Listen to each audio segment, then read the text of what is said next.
এবং ছাত্রদের সঙ্গে বয়সের ডিফারেন্সটাও কম। আমার খুব ভালো লাগতো তাদের সঙ্গে মিশতে, একদম একদম আত্মীয়র মতোই মিশতাম এবং দেখতাম যে তারা খুব উৎসাহী। তারা এই ধরনের টিচার পছন্দ করেন যারা ছাত্রদের সময় দেন এবং তাদের সঙ্গে একেবারে সমপর্যায়ে মেলামেশা করেন এবং সেটা করতে গেলে করে তারা কিন্তু শেখেও, সেই ধরনের টিচারের কাছ থেকে তারা অনেক কিছু নিতে পারে। আমি ডিস্টেন্স সেভাবে মেনটেন করতাম না, একটু ডিস্টেন্স থাকতো কিন্তু সেভাবে না। আমার ঘরে প্রচুর আড্ডা হতো, ছাত্ররা কি আড্ডা মতো। তো সেই হিসেবে মনে হচ্ছে যে তারা এই আয়োজনটা করেছেন। আমার খুব একটা ইচ্ছা না, আমি কেন যেন কেউ প্রশংসা করলে যে খুব খুশি হই তা না, আবার নিন্দা করলে যে খুব দুঃখিত হই তা না। মানে এক ধরনের মাঝে মাঝে মনে হয় যেন কি নির্বাণ প্রাপ্তি হয়ে গেল কিনা। তো এই জন্যে আমি যখন রেজা বললো যে আমরা এটা করতে চাই, রেজা মামু বললো যে আমি ভীষণভাবে মনে করছি যে আমার খুব অস্বস্তি লাগে নিজের প্রশংসা। আমি আপনার প্রশংসা শোনাও, আমার ভীষণ অস্বস্তি লাগে, এখনো ভীষণ অস্বস্তি লাগছে। হ্যাঁ, অভ্যস্ত না, অনভ্যাসের ওটা যেমন চর্চা করে কপালে, আমি সেরকম আমার সমস্ত শরীরে চর্চা করছি অস্বস্তি। তো যাই হোক, তবু ছাত্রছাত্রী এসব করে, তারা ঠিক যাদের ভালোবাসে যেসব শিক্ষককে তারা এই ধরনের মানে ঢেলে দেয়, সব কিছু ঢেলে দেয়। তা আমি সাধারণত এমন একজন ব্যক্তি যে নিজের মধ্যে থাকতে পছন্দ করি, সেই জন্য অনেক কিছুই মনে হয় যেন বাইরে দিয়ে ভেসে যায়, ঠিক আমাকে স্পর্শ করে না। এক ধরনের আছে কি, আমার এই মনে মনে সবসময় আমি দেখেছি ছেলেবেলা থেকে, মানে স্কুল লাইফের পর থেকে এই মহাশূন্য, মহাজগৎ এইগুলো আমার মাথায় বেশি চেপে বসত। এরপরে যখন অনেক বছর পরে এই যে সময় এবং স্পেস, টাইম অ্যান্ড স্পেস, আমি যখন ইউনিভার্সিটিতে পড়ছি ফার্স্ট ইয়ারে, তখন থেকে এসব আমার মাথায় ভীষণ খেলতো যে সময় কি, স্পেস কি। স্পেসকে আমি চিন্তা করতাম একটা কোথায় কোনো জননীর গর্ভ, এবং সময় হচ্ছে একটা পুরুষ শক্তি। সেই পুরুষ শক্তির কাজ মানে এমন একটা কিছু করলো যার জন্যে ওই সময় তখন সৃষ্টি হলো, একটা অণু কিংবা একটা পরমাণু কিংবা একটা কিছু সৃষ্টি হচ্ছে, কিভাবে সময় সৃষ্টি করছে। এরপরে তখনই আমি কনফেশন বলে একটা আত্মজীবনী আছে সেন্ট অগাস্টিন, ইংল্যান্ডে উনি খ্রিস্ট ধর্ম প্রচার করেন প্রথম। তো ওই আত্মজীবনী পড়তে গিয়ে দেখলাম উনি ওই ধরনের এক ধরনের কথা বলছেন যে সময়ে মানে বস্তুর সৃষ্টি হচ্ছে সময়ের মধ্যে, এই স্পেসে বস্তুর সৃষ্টি হচ্ছে বিগ ব্যাং। সেই বিগ ব্যাংয়ের মতো জিনিস হচ্ছে যখন একটা কিছু ঘটনা ঘটছে, আদারওয়াইজ ঘটনা না ঘটলে স্পেসকে আমরা কল্পনা করতে পারি না। স্পেস একটা শূন্যস্থানে কিছু না কিছু ঘটলে পরে তো শূন্যস্থানের কোনো অর্থ থাকে না, এবং তখন থেকে সময় শুরু হয় এবং শূন্যস্থান কিছু একটা ঘটলো। এই ধরনের চিন্তা ভাবনা আমার মনের মধ্যে অনেক আগে থেকে আছে।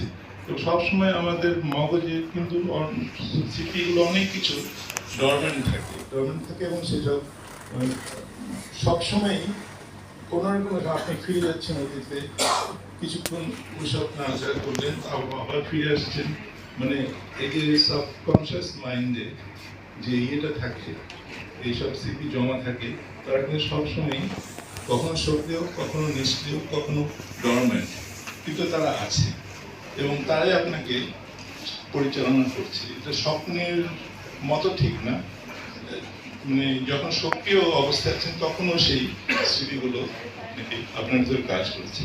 আমার মাঝে মাঝে মনে হয় যেন আমি যে খুব প্রশংসায় যে উদ্বেলিত হবো কিংবা নিন্দায় যে একেবারে ধসে পড়বো, এই যে এটাকে আমি উইথস্ট্যান্ড করতে পারি কিংবা কনসিভ করতে পারি, সেটা মনে হয় এই ধরনের চিন্তা ভাবনা থেকেই এসছে, যেটা আমি ইউনিভার্সিটি লাইফ থেকে প্রথম ইয়ে থেকে আমি করতাম। এরপরে যখন আরো পরে জন ডানের একটা কবিতা আছে, খুব সুন্দর কবিতা, ঠিক না? জন ডানের একটা সালমন আছে, সালমন। জানেন যে জন ডান প্রায় 400টার মতো সালমন, উনি কৃষক ছিলেন, ফলে তাকে প্রত্যেক রোববারে কিছু না কিছু বলতে হতো ওই কনগ্রেগেশনে। তো উনি একটা চমৎকার সালমন আছে, যেটা আমার মনে হয় যে হ্যাঁ ওটা একটা মানে কোট করার মতো জিনিস। সে ওখানে তিনি বলছেন যে আমরা যখন মারা যাব তখন যে স্বর্গে প্রবেশ করব, সেই স্বর্গে প্রবেশ করার সময়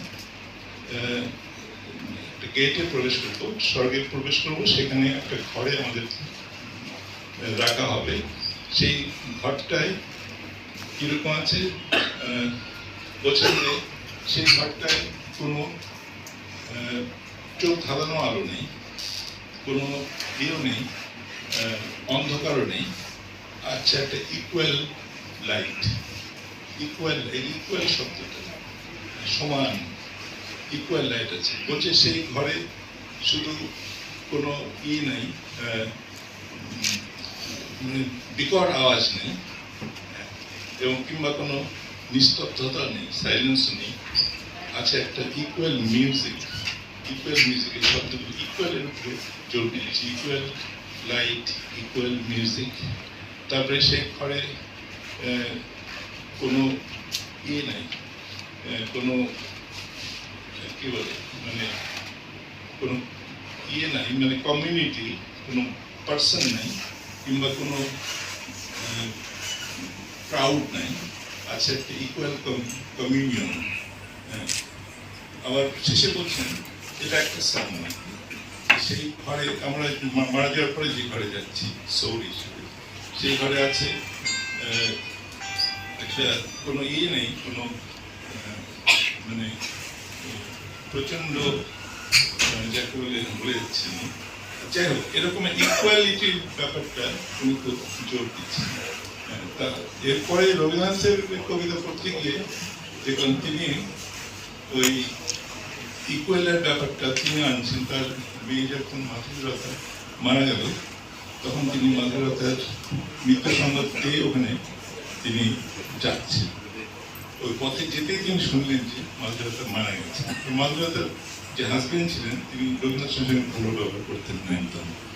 তো তিনি আর যাননি, না গিয়ে ঘরে ফিরে এসে তিনি দরজা বন্ধ করে একটা কবিতা লিখছেন। রবীন্দ্রনাথের এরকম তার ভেতরে এত দুঃখ ছিল, কিন্তু সেই দুঃখগুলোকে তিনি মানে ইয়ে করতে পারতেন, অ্যাবজর্ব করে নিয়ে সুন্দর একটা প্রকাশ করতে পারতেন। তিনি একটা কবিতা লিখলেন ওই অবস্থায় যে এই কথা সদা শুনি, গেছে চলে, তবু রাখি বলো না সে নাই।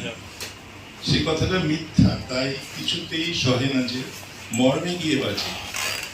মানুষের কাছে আসা যাওয়া ভাগ হয়ে আছে, তাই তার ভাষা বহে শুধু আধখানা আসা। আমি চাই সেইখানে মিলাইতে প্রাণ, যে সমুদ্রে আছে নাই, এক হয়ে রয়েছে সমান। এই যে সমান আলো, সমান মিউজিক, এই ব্যাপারগুলো তিনি এই সমতার সমুদ্রের মধ্যে তিনি সেখানে প্রাণ মেলাতে চাচ্ছেন। রবীন্দ্রনাথের এই কবিতা, জন ডানের ওই সালমান, এইগুলি আমার সবসময় ঘুরপাক খায় আর কি, মগজে থাকে। ফলে আমি এক ধরনের স্থিতধী এক ধরনের ব্যাপার আছে যেটা নিয়ে আমি চলতে পারি আর কি। অনেক কিছুকে উইথস্ট্যান্ড করে, অনেক কিছুকে ইগনোর করেও অনেক সময় চলা যায়। এবং আপনারা একটু চিন্তা করে দেখবেন যে